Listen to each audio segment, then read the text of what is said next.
At the age of 5, she could draw a bow and hit the bullseye. By 6, she had learned to wield a long sword and spar with her fierce father. She had great wisdom in her young mind. When she couldn't defeat her father in combat, she pretended to be stabbed. Her father fell for the trick, hurrying over to check her wound. Seizing the moment, she launched a quick counterattack with a single sword swing. Her father broke into a broad smile. Well aware he had a resourceful daughter, she climbed onto her father's iron throne and declared that, just like him, she would become the chieftain of the tribal alliance. As the king of the Masajte, her father expressed his support and told her, a queen must be brave, fearless, and wise. She vowed, I will protect our people just as you do. Her father replied, you will be even greater than me. The path to becoming a strong leader leaves no room for overly close bonds with loved ones. That night, she had a nightmare. A lion blazing with fire approached her step by step, about to devour her whole. Her mother had died in childbirth when she was born, so she went to her father for comfort. Her father wrapped her in his arms,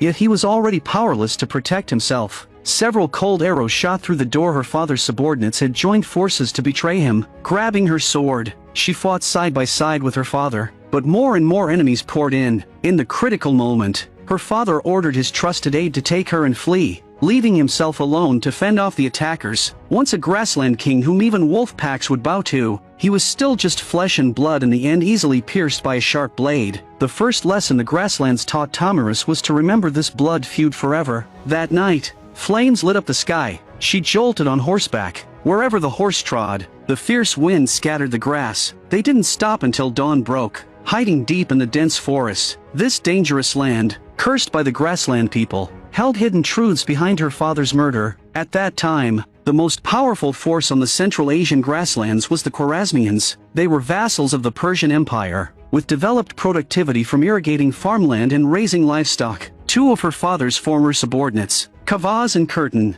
had once tried to persuade him to trade with the Khwarezmians, exchanging furs for salt and cloth, but her father believed that the gains from plunder far exceeded trade profits, and trading would be no different from opening the tent door to let wolves in. Moreover, gold and silver can never feed cattle and sheep. After being rejected by her father, Kavaz and Curtin finally made up their minds to kill him. Tomarus was raised by her father's trusted aide, her uncle, and her sole life goal became revenge for her. Revenge was the only path back home. In the depths of the forest, her small figure practiced archery endlessly. Having lost her father, the girl could now draw a bow without his help. By the time she had mastered shooting with perfect accuracy, she had grown into a young woman, but revenge still seemed far out of reach. Every time she asked when we can fight, her uncle would only tell her to keep enduring. One day, unable to wait any longer, Tomarus found her uncle and said, I want to kill Kavaz before he grows old. Her uncle replied, hatred has clouded your eyes. Tomarus was tired of hiding and refused to stay there any longer. She stepped out of the forest that had trapped her for so long for the first time. Yet that night, she dreamed again of the winged lion from her childhood. Pitch black, as if awakened from hell. This time, the beast's eyes were even more ferocious, and she could already smell the approaching scent of death. She ran back to the forest in a panic, only to find the camp ransacked. The female relatives had all been abducted,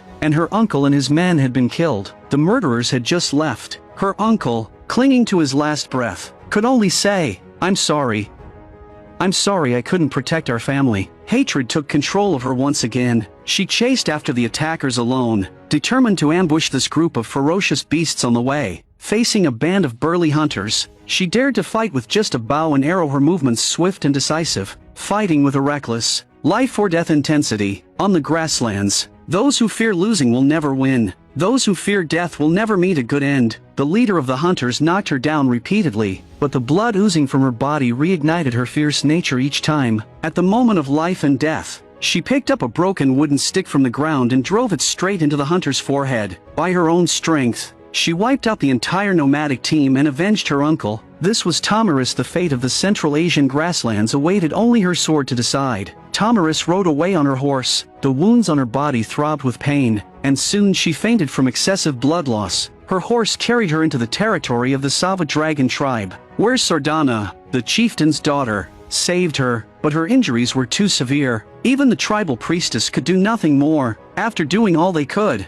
the rest was up to fate. Yet if it had been up to fate, she would have died on that bloody night years ago. Driven by her desire for revenge, Her body miraculously recovered after days of unconsciousness. The chieftain of the Sava dragon tribe had once been her father's friend, so he agreed to take her in on the condition that she stay out of trouble. To plot her revenge, she had no choice but to endure again. 10 years passed before she stepped back into the outside world. Grassland tribes revered military prowess. They even hung human heads directly on their horsebacks. Sardana explained to her, "A brave man will only take notice of one kind of female warrior. She must have claimed the bones of 3 enemies." Tamiris asked Sardana, "Are you married yet?" Sardana replied, "I have enough bones to be married, but no warrior is worthy of me." She then asked Tamiris, "How many enemies have you fought off?" Tamiris answered casually, "Enough to marry a husband twice over." The two were destined to be closest friends. With Sardana's help, Tamiris quickly adapted to this way of life. Every night, the bonfire parties were filled with laughter. She occasionally felt like she fit in for a moment, but always drifted off into a daze. In this world, she had no family left and thus had lost the ability to be happy. It was hard to suppress the heart that boiled with revenge. Every day during her period of lying low, she would ride her horse through the fierce grassland winds, letting the wind lift her soul and temporarily make her forget the burning urge for revenge. In the end, she would lie down in a deserted spot, missing her mother and yearning for her father. At the same time, Tamiris secretly vowed to reclaim everything her father had once owned. She kept reminding herself, lest the hatred of the past be worn away by the day-to-day calm. She waited in the Sava dragon tribe for several more years, constantly strengthening her combat skills and joining the warriors in battles. They frequently raided Khwarezmian territories, burning,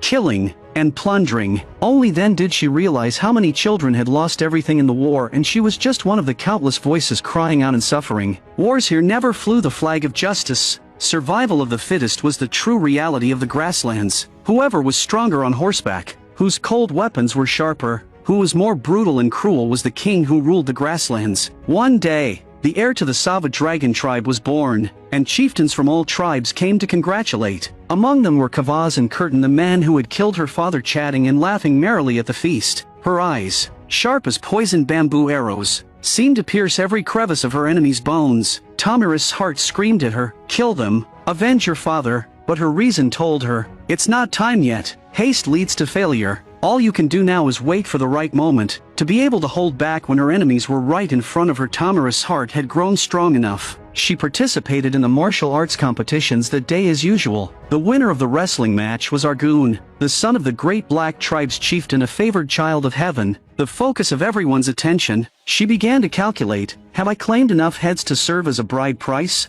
She also shone in the horseback archery event. Even when shooting backwards, she could still hit the bull's eye. The cheers she received were no less than Argun's. As soon as the competition ended, Argun came to strike up a conversation with her. The love and hatred of grassland people only needed one look to cut through each other's bones and blood, and hear the voice deep in their souls. Opportunities in life always come in clusters. Besides gaining a man's interest, she also got a chance for revenge. Meanwhile, the chieftains were negotiating. The Sava dragon tribe had long harassed the Khwarezmians, and Kavaz and Curtin, acting as third-party mediators, wanted to broker a trade alliance between the two sides, but the Sava dragon tribe was accustomed to plunder. Moreover, after Kavaz's betrayal, he had successfully established trade with the Khwarezmians but had forced the herdsmen to work like oxen and horses, even becoming slaves to the Khwarezmians. Their lives had improved a little, but they had lost their freedom. Thus, the Sava dragon chieftain, just like Tamiris' father, rejected the trade proposal. He even drove Kavaz and the Khwarezmian envoy out of the meeting on the spot. The negotiations failed, and a full-scale war was imminent. That night, the Sava dragon chieftain and the great black tribe chieftain began plotting and brought up the fact that Argun likes Tamiris. They proposed, if the great black tribe is willing to send troops with the Sava dragon tribe to kill Kavaz, then Tamiris can become the new chieftain. Later, if she marries Argun, it will be double joy for the great black tribe. With 3 forces attacking together, the Khwarezmians would have a greater chance of being defeated. The two chieftains reached an immediate agreement. Thus, Tamiris led the troops to war, becoming the chief commander of the two tribes. Before avenging her great hatred, she still maintained her sanity, remembering that her targets were Kavaz and Curtin, not her own Masajte people. So before the two armies clashed, she stepped forward alone, demanding a one-on-one duel with her 2 father killers. She shouted, "I don't want our brothers and sisters to shed blood." As soon as the words fell, she charged forward and killed Kavaz and Curtin. Kavaz and Curtin's sons tried to avenge their fathers, but were easily subdued by their own clansmen. No one wanted to shed blood, just as no one wanted to be treated like cattle and horses. They quickly accepted Tamiris' return and made her the queen of the Masajte. After 20 long years, she could finally return home with honor, and her father could finally rest in peace. Word of the victory on the battlefield spread. She had won without losing a single soldier, turning the female warrior into an instant legend. But her path to becoming a god didn't end there. The Sava Dragon tribe, the Great Black Tribe, and the Masajte under her command joined forces to attack the Khwarezmians. The Khwarezmians had a system allied with the Persian Empire. Their chariot warriors were well equipped, all protected by armor, and their military strength was enough to overwhelm any single tribe. In contrast, her own army had nothing but their flesh and blood. But Tamiris didn't give up. The grassland cavalry were no pushovers. They came and went without a trace. History was full of battles where small forces defeated larger ones and split enemy lines. On second thought, the most powerful chariots were just targets for skilled riders, and heavy iron armor would only slow down their cavalry, while the military strength gap was huge. On the battlefield,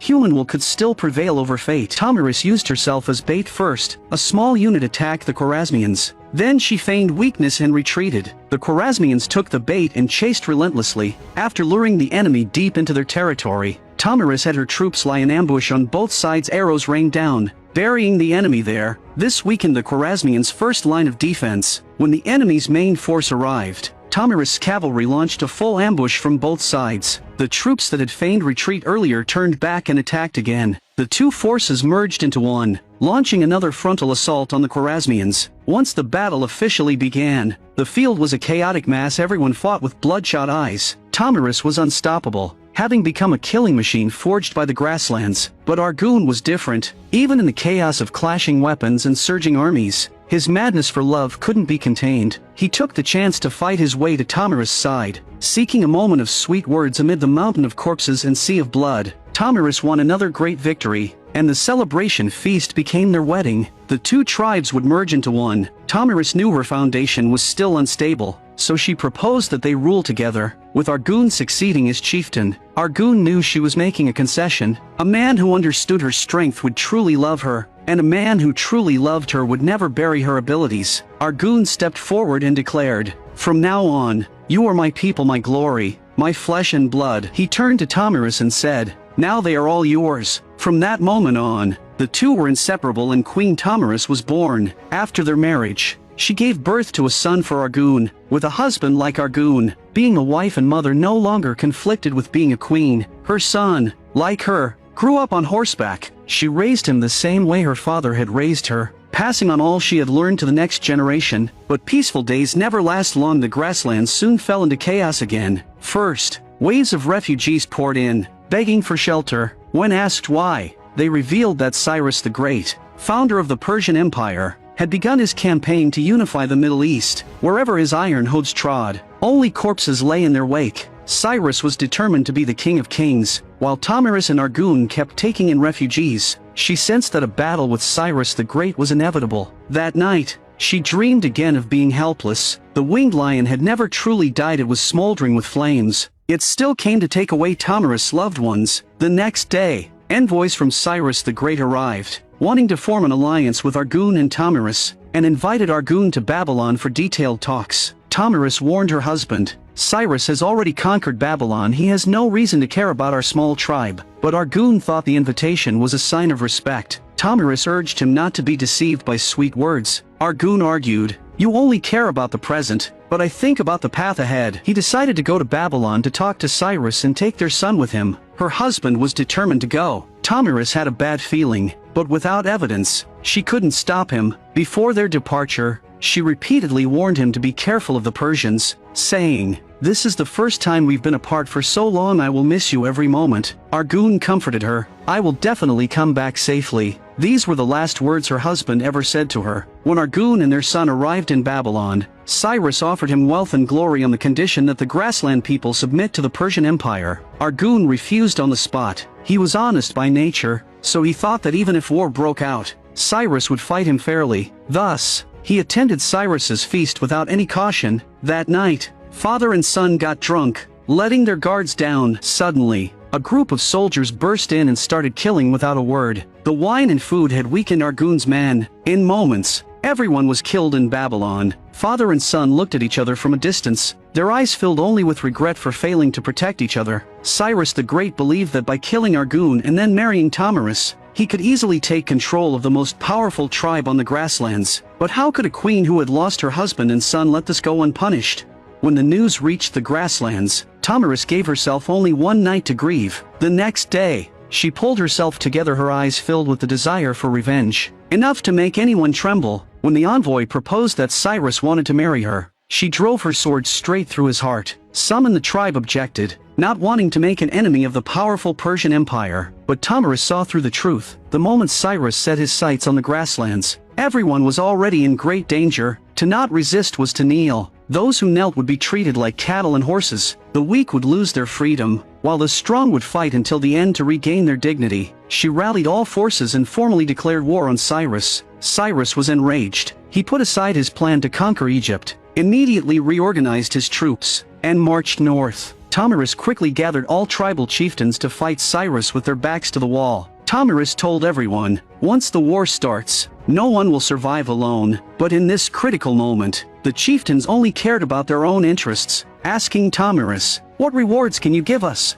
Thamyris snapped them back to reality. "This is not just my revenge. If I fall today, your fate tomorrow will be no better." The chieftains agreed to join the battle, and Thamyris became the chief commander again. She ordered craftsmen from all tribes to forge iron weapons and armor day and night. She evacuated the people and livestock, filled all wells with sand, and sent countless small teams to launch night raids on the Persians, robbing them of sleep, delaying their march, and buying more time for her tribe to prepare. Even so, the army she could gather was still only half the size of Cyrus's. Her opponent had been fighting wars for over 40 years. He had unified the Persian tribes at a young age, overthrown the Median Empire, conquered Lydia in less than 3 years, opened up access to the Aegean Sea, and even entered Babylon without shedding a drop of blood, using a gentle policy to break resistance. Unlike the Khwarezmians, Cyrus had a proven track record of victories. Thamyris knew a head-on fight had little chance of success. She had to outsmart him. Cyrus didn't take her lightly. He had studied Thamyris' previous battles carefully, most of which were classic nomadic tactics, stretching enemy lines to create gaps. So he ordered his soldiers to cross the river quickly. No matter how many casualties they suffered, they must not delay the attack. Thamyris, however, took a different approach. She believed that to win, she had to catch the enemy off guard and kill Cyrus directly in the battle. Without a leader, his army would fall into chaos. She targeted Cyrus specifically, ordering her tribe to select 100 of their strongest warriors. She named them the Iron-Armored 100 Slayers, hiding them in the very center of her army to protect them. The night before the battle, the lion appeared in her dream again, but this time, she had nothing left to lose. She was already alone. She drew her short sword, determined to fight the beast that had haunted her for so long. She would no longer let this demon from hell curse her, lingering over her soul day and night. In her nightmare-like life, she had already killed her own fear. The next day, she charged bravely into battle. Still at the very front, what did it matter if thousands of troops came for her? With a bow and sword in hand, she had nothing to fear. Her cavalry attacked the Persian army from both flanks, trying to split the enemy's lines first, exposing their weak spot. Then she resorted to trickery again, feigning retreat. But the Persian army didn't chase relentlessly and break their lines as she expected. Cyrus saw through her plan and waited to see what she would do next. Thamyris' flanking cavalry turned to form a scorpion shape, attacking the enemy's vital parts. The Persian army was thrown into chaos. The Iron-Armored 100 Slayers, like a sharp blade, charged forward at that moment, pushing deep into the enemy lines to take Cyrus's head. Cyrus also saw that Thamyris' target was him and quickly sent his immortal guard to counterattack. But the Iron-Armored 100 Slayers were the best of the best. They charged forward relentlessly, inching closer and closer to Cyrus's tent. Sardana, Thamyris' dearest friend, sacrificed herself in this battle. As soon as she fell, someone picked up her weapon and continued fighting. The grassland people couldn't afford to lose this battle. If they took one step back, their homes behind them would be trampled, their children and grandchildren would become slaves, and they would never enjoy the freedom of the vast world again. At this point, Cyrus's subordinates told him the enemy was advancing fiercely and suggested he retreat temporarily to a safe place to command the battle. But the confident Cyrus replied, "I never run from enemies, and I am not afraid of death." There were many reasons for his defeat. Maybe it was because he still led the army personally at over 70 years old. Maybe it was because he underestimated Tomyris and ignored grassland tactics. Or maybe he just met a fated enemy, the overlord who had fought all his life. The rightful king of kings of Babylon ended his life in such a hasty way. His head was cut off, thrown into a leather bag filled with human blood, and sent to Tomyris. She had won the final victory. If Cyrus rewrote the boundaries of the era, Tomyris reshaped the boundaries of the soul. Her legend lives not only on historical monuments but also in every crack where she broke the chains of fate. Echoing for eternity, she became the queen ruling the Central Asian grasslands, a dream she had held since childhood. But the price she paid to take this step had long carved her soul with countless scars. The tears that had dried up, the silent cries, and the blood that seeped from her body only to be quickly wind-dried all became the unseen cornerstones beneath her throne. In her leisure time, the queen would ride her horse freely across the grasslands. She was fulfilling Argun's blessing to her. May your days be bright, and your nights be peaceful. I'm a movie enthusiast. Please subscribe to my channel, and I'll see you next time.